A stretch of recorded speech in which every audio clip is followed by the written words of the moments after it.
Hi everyone, I hope you're all doing good. For those of you who don't know me, I'm Malin, and today I'm going to be making some Danish open-faced sandwiches. I'm Swedish, many of you know this, and here in Sweden we also like open-faced sandwiches, but I think the Danes are more well known for this, and they have their own very literal word for it that I have been practicing all morning to pronounce for you. It's smørrebrød.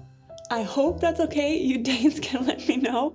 As a Swede, I'm always quite embarrassed trying to speak Danish, but basically what it means is butter bread, where smør means butter and brød means bread. And you can find these in a lot of cafes around Scandinavia, and they can be made very simply with traditional ingredients, or they can be made into these like gourmet creations with interesting toppings that you might never have thought to put on a sandwich. I have come up with 3 versions, vegan versions of course, 2 that are more classic and 1 which is a little bit more outside the box. So I've got a cashew and horseradish spread with beetroot and pear, a flavored cream cheese and potato one, and then the wild card is an avocado crema and some mushroom ceviche. Believe me, it's delicious, I promise, and all of it goes on rye bread, which is the base of these open-faced sandwiches. But before we get into cooking, I want to thank Anna Luisa for sponsoring this video. Anna Luisa is a long-time sponsor of this channel, and I'm always happy to tell you a bit more about them. So Anna Luisa is a New York-based brand that make jewelry from recycled gold and silver. They also use lab-grown diamonds in some of their finer pieces, which is a more ethical way of sourcing diamonds. And they are carbon neutral as a company, so they're always striving towards sustainability. I have had many of my Anna Luisa pieces for like 2 years now, and they still look good as new. Many of them are gold plated, so I think that's a triumph. And I use many of them every single day.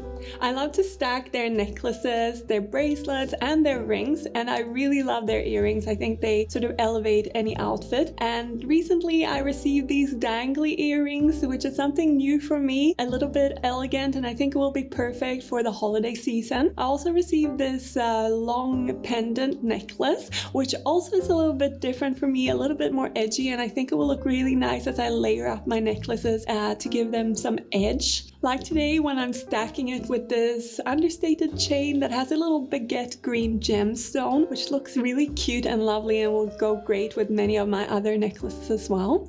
So if you want to check Anna Luisa out, I will link their website down below as always. And if you see something you like, you can use my code GOODEATINGS10 for 20% off their whole range. But now let's get into cooking, and I'm going to start with the cashew spread one that has horseradish in it with beetroot on top. And the first thing I need to do is soak the cashews. So what I do is I boil some water and I pour that over the cashew nuts so that they can soften up, and they need to sit like that for maybe 30 to 45 minutes before I blend them up. And I'm also prepping the beetroot because I want to cook it a little bit so that it's soft, raw and crunchy, as I think it gives it a better texture on the sandwich. So what I do is that I scrub the beetroot really well under some water, and then I cut the 2 ends off and I wrap it all in some aluminium foil, and then I bake that in the oven at 200 degrees with the fan assist on for about 45 minutes. But the cooking time will depend on how large your beetroot is. I would recommend using smaller beetroot for this recipe because you want to slice them up and for them to look kind of neat and tidy on a rye bread slice, which isn't that big. But if you can only find larger beetroot, of course that's fine too. So let's get going and make this first smørrebrød. While the cashews finish soaking, I peel my fresh horseradish. You could also use pre-grated horseradish in this, but I grate mine myself on a microplane, and I'm going to need about 2 to 3 tablespoons for this recipe. I set the horseradish aside and then I check on my cashews. After the soaking time, they should be quite plump and softer to the touch. Once they're good to go, I just drain and rinse them, and for this recipe I'm using half a cup of cashews. I transfer the cashews into a small food processor. You could of course use a larger one as well with a small bowl, it's up to you. And I add a tablespoon and a half of vegan Greek yogurt along with the grated horseradish.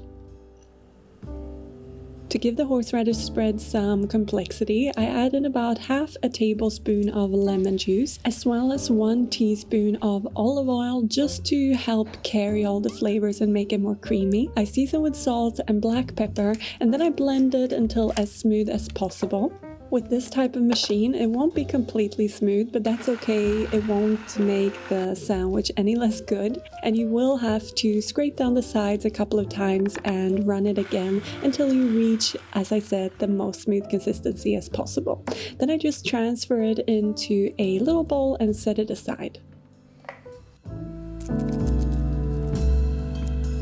Once the beetroot has cooled fully, I unravel the tin foil that's around it and I slice it up as finely as I possibly can using a knife.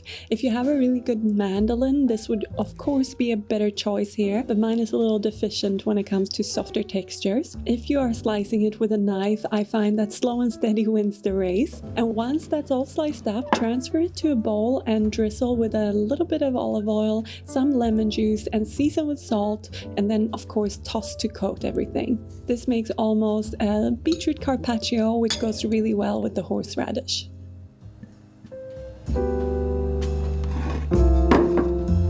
I also slice up some conference pear. You can of course use any type of pear that you like. It's good that it's a little bit sweet because that is what it brings to the sandwich, and I slice it as thinly as I can here as well. Then I top the bread with my horseradish and cashew cream, and then on top of that I layer the beetroot, and I like to create some height here by rolling it up a little bit and sticking it into that cream.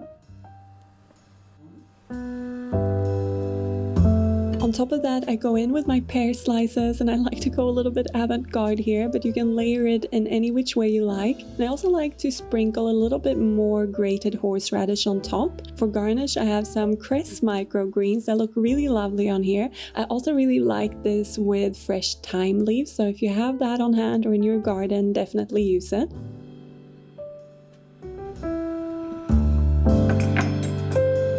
What I think is really nice about this combo is that you have the spiciness or a little bit of heat from the horseradish, you have earthiness from the beetroot, and a bit of savory because of the salt that I mix onto them. And then you have sweetness from the pear, and altogether this creates a lovely harmony with pretty classic Nordic ingredients except for the cashew nuts. Now with the next one, this is probably my wild card. I want to move on to something a little bit more fun. I'm going to show you how to make a bit of a fusion open-faced sandwich because I'm going to make an avocado crema and top it with some mushroom ceviche. And this has lots of tartness, like zing to it, which I think is really nice with the rye bread. So yeah, let's get into it. For this recipe, the ceviche needs to be prepared first. So what I like to do is just pull apart 150 grams worth of oyster mushrooms. I like oyster mushrooms in this, but really other mushrooms would work as well. The most important thing is that you're gonna leave it soaking in the lime juice for about 2 hours just to soften everything and bring it together. I transfer the mushrooms to a mixing bowl and I chop up some cherry tomatoes. I'm using half a cup's worth here, and you want to chop it quite small before transferring it to the bowl with the mushrooms. I'm also chopping up half a red onion really finely, and I'm going to chop up some fresh chili.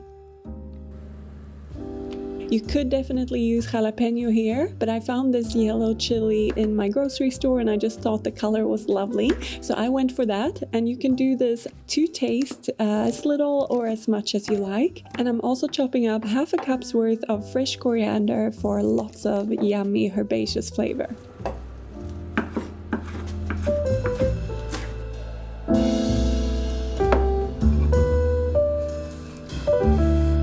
Once I've done all my chopping and all my bits are in the bowl, I cut open limes and I squeeze the juice into the bowl. I use about 6 tablespoons here. That's about 3 limes, at least the size that I'm using. And I'm also drizzling in a tablespoon of avocado oil just to carry all the flavors.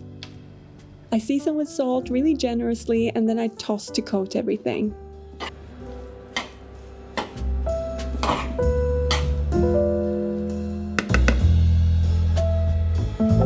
Once it's all mixed mixed up well, I cover the bowl with a plate or something else, whatever you have on hand, and I pop that in the fridge for 2 hours. When it's getting time to make the sandwich, I cut open 2 small avocados and I spoon the flesh into my sort of cylindrical blender glass.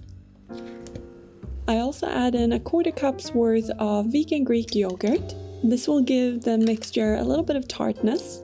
Next, I add in 1/2 teaspoon of garlic powder, and then to boost the acidity, I squeeze in the juice of 1/2 a lime and season with salt.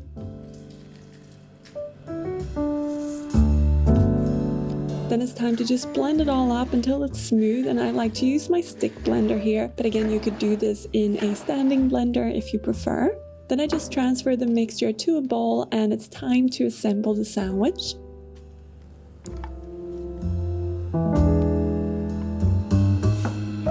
Again, I start off with a slice of rye bread and I spread the avocado crema on top.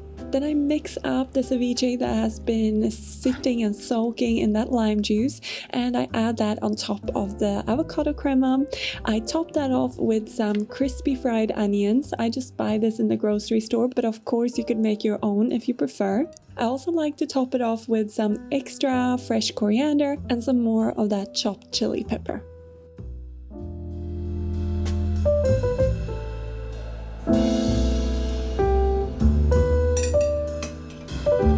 So now from this festive, colorful creation to a pretty traditional one again with potato.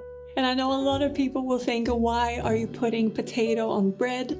The Scandinavians will understand because it's delicious. And if you try it, I think you will understand too. It is yummy. I have cooked some potato ahead of time. I just boiled it until soft. And that's going to be sliced up and go on top along with some flavored vegan cream cheese and then some toppings to really take it up a level. And yeah, let's just make it.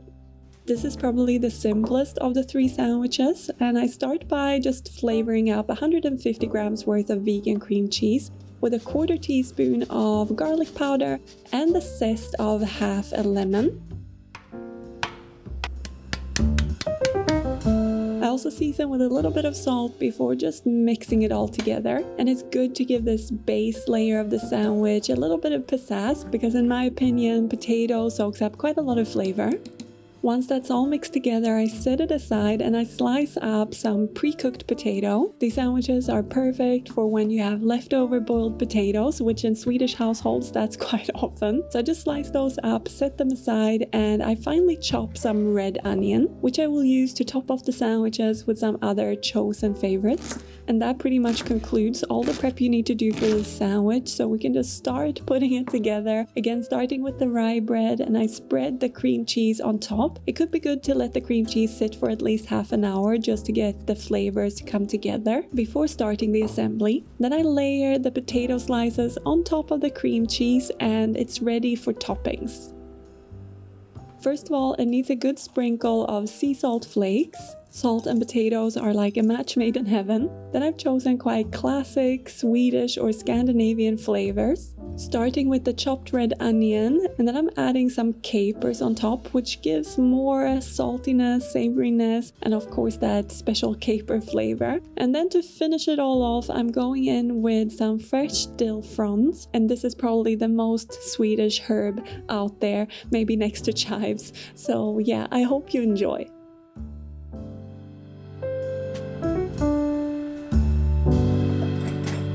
So those were my 3 takes on the Danish open-faced sandwich.